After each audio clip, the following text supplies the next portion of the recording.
This is my ranking of games like XCOM 2 that I've played, based purely on my personal experience. Each one is placed from masterpiece down to trash, depending on how strong the tactical gameplay is, how much your decisions matter in combat, and how well the systems keep you thinking ahead. Let's get straight into the list. Showgunners starts as a violent game show setup where I fight through brutal arenas while chasing revenge inside a twisted broadcast. The whole concept of turning combat into entertainment keeps things engaging, and I liked how the story follows Scarlet while everything around her feels chaotic and over the top. Combat is fast and easy to understand, with action points making every move matter without becoming too complex. Each character brings different abilities, and mixing skills like hacking drones or setting up heavy attacks adds some flexibility during fights. It doesn't introduce many new ideas and a lot of systems feel familiar, but the pacing stays steady and avoids dragging. Arena events and sudden twists add enough variation to keep things from getting repetitive. I'd place this one in the great tier. Warhammer 40,000. Mechanicus starts with a unique setup where I control tech priests exploring ancient tombs while a constant threat slowly builds in the background. The focus on the Adeptus Mechanicus gives the game a strange but interesting tone, and I liked how everything leans into that machine-heavy style. Combat feels different from typical XCOM-like games since there's no real cover system, which pushed me to play more aggressively instead of waiting around. Managing cognition points adds a nice layer to each turn, making actions feel connected and rewarding when used well. There's also a good amount of customization, letting me shape each character with different weapons and roles. The story can feel hard to follow at times, especially with all the lore, but the combat and progression keep things engaging. This one earns its place in the excellent tier. The Banner Saga starts with a bleak journey where I guide a group of survivors through a collapsing world filled with constant danger and hard decisions. The tone is heavy from the beginning, and I liked how the story doesn't hold back, with characters facing real consequences that stick. What stood out most is how every choice matters, whether it's managing supplies, deciding who to trust, or dealing with unexpected events along the road. Combat is turn-based and requires careful thinking, especially with the armor and strength system that changes how damage works. It can be tough, but that challenge makes each fight feel meaningful. The hand-drawn art and music give everything a strong identity, making even quiet moments feel important. This easily belongs in the masterpiece tier. Hard West 2 starts with a weird Western setup where I lead a group of outlaws dealing with demons, ghosts, and a deal gone wrong that pushes everything forward. The setting carries a lot of personality, and I liked how it mixes supernatural elements with classic gunfights to keep things fresh. Combat leans into a more puzzle-like structure, where planning each move carefully becomes important, especially on tougher missions. The bravado system is the highlight, letting me chain kills together and keep turns going, which makes successful plays really satisfying. There are also unique abilities and trick shots that add variety, even if some mechanics feel a bit limited at times. Not everything flows perfectly, but the strong atmosphere and creative combat moments keep it engaging. This one rides into the great tier. Tactical Breach Wizard starts with a creative twist where I control a group of magic users handling tactical missions like a breach team, mixing spells with close quarters strategy. The setting feels fresh right away, and I liked how it treats all the strange ideas in a very normal way, which makes the world easy to get into. Combat is quick and focused on small maps, where positioning and smart use of abilities matter more than anything else. What stood out most is how every character has unique powers that can be combined in clever ways, especially when using the environment to push enemies around or set up chain reactions. It's not the hardest game, but that doesn't take away from how fun each encounter feels. The writing and dialogue also keep things lively throughout. This one lands cleanly in the excellent tier. Troubleshooter. Abandoned Children builds a near-future city where I form a team to handle rising crime while uncovering deeper connections between its characters. The setup feels ambitious, and I liked how it blends a story-driven structure with heavy tactical gameplay. Combat is very detailed, using time-based turns and a massive mastery system that gives a lot of control over how each character plays. There's a huge amount of customization, and experimenting with different builds kept things interesting across long missions. It can feel overwhelming at times, especially with complex menus and unclear explanations, but once things begin to click, the depth really stands out. The story has some rough moments, yet the overall experience stays engaging thanks to its strong gameplay loop. This one finds its place in the excellent tier. Wartales builds a harsh medieval world where I lead a group of mercenaries trying to survive through contracts, exploration, and constant danger. There isn't a strong central story pushing things forward, but I liked how the freedom to choose where to go and what to do makes every session feel different. Managing the group becomes just as important as fighting, with wages, food, and morale always affecting how well things go. Combat follows a familiar turn-based style, but positioning and teamwork matter a lot, especially when surrounding enemies or dealing with permanent loss. The world feels large and full of activities, from missions to small side tasks that keep things moving. It can feel a bit rough in places, but the amount of content and freedom keeps it engaging. This one rides into the great tier. Invisible Incorporated builds a tense espionage setup where I control a small team of agents infiltrating corporate facilities while constantly racing against time. What I liked most is how every move matters, since one mistake can cost an agent permanently, which keeps the tension high throughout. The focus on stealth instead of direct combat makes it stand out, forcing me to think ahead and plan each action carefully. The rising security system adds pressure with every turn, introducing new threats that push me to stay efficient. Randomly generated missions keep things fresh, and no two runs play out the same way. It's not perfect, especially with some rough presentation moments, but the core gameplay is extremely strong and rewarding. This one stands tall in the masterpiece tier.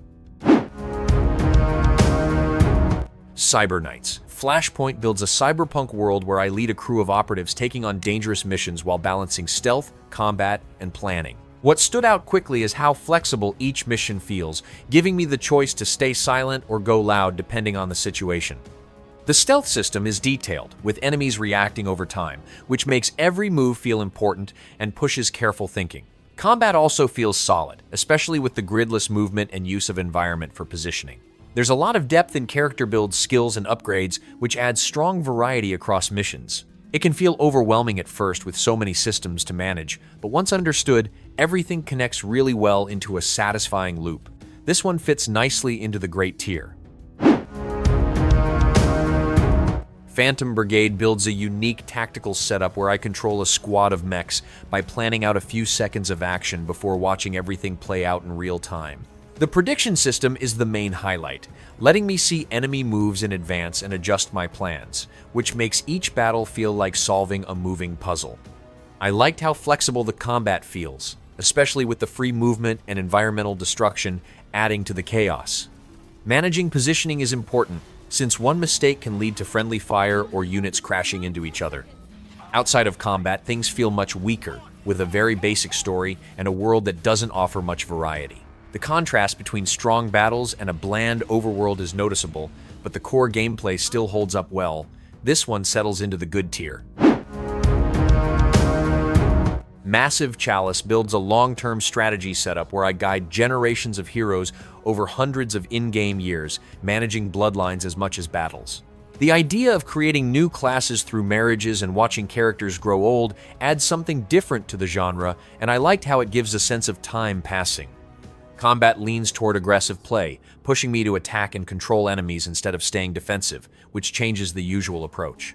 There are some interesting enemy designs and abilities that keep fights varied. The problem is how much randomness affects everything, from events to character outcomes, which can make progress feel out of my control at times. It's a strong concept with good ideas, but the execution doesn't always stay consistent.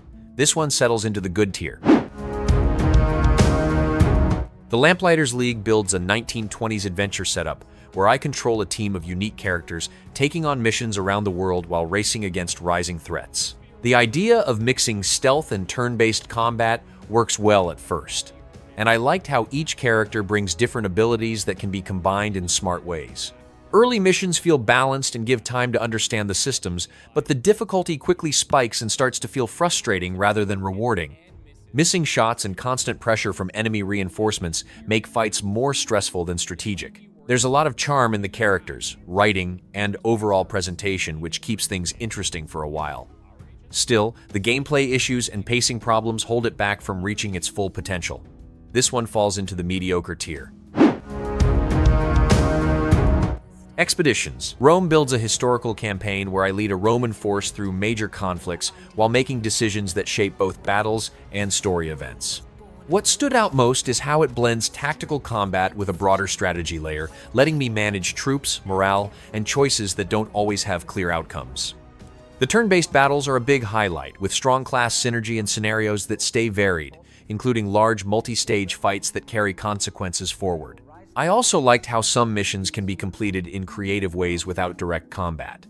There are a lot of systems to manage, and not all of them are explained clearly, especially the larger army battles. Even with that, the mix of strategy, storytelling, and tactical depth keeps things engaging throughout. This one marches into the great tier. Shardpunk builds a survival-focused tactics experience where I guide a group of survivors trying to escape a collapsing world instead of trying to win it.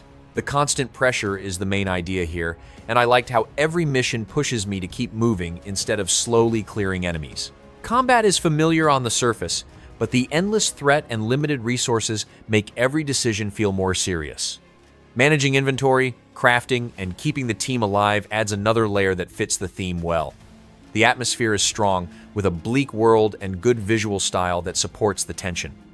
At the same time, the constant pressure can get tiring and the loop starts to feel repetitive after a while. It has solid ideas, but they don't always stay engaging long term. This one ends up in the mediocre tier.